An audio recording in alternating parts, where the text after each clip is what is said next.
નમસ્કાર,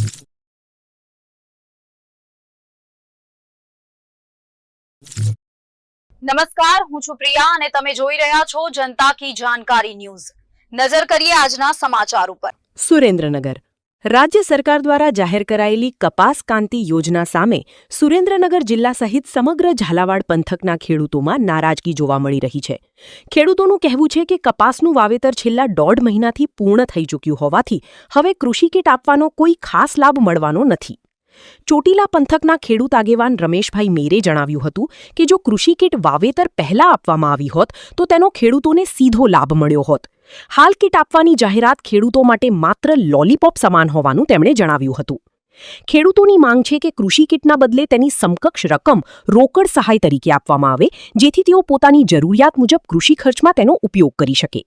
ઝાલાવાડ પંથકના વિવિધ વિસ્તારોમાં ખેડૂતો દ્વારા સરકારને આ નિર્ણય પર પુનર્વિચાર કરી ખેડૂતોને વાસ્તવિક રાહત આપવા અપીલ કરવામાં આવી છે। રિપોર્ટર મહેશભાઈ ઉતેરિયા, સુરેન્દ્રનગર। મિત્રો, હું ખેડૂત પુત્ર રમેશ મેર। જાહેરાત સરકારે લોલીપોપ આપવાનું પાછું ખેડૂતને ચાલુ કર્યું કે ભાઈ અમે ખેડૂતને 14,000ની ખેડૂતને કપાસની કીટ આપશું। પણ હું એ અધિકારી અને એ મંત્રીને પૂછવા માંગુ છું કે તમને ખબર તો છે કે નહીં કપા ક્યારે વવાય? કપા વાવીને તમે જો 1.5 મહિનાનો કપા થઈ ગયો ને હવે તમે કપાનું કીટ આપવાની વાત કરો છો।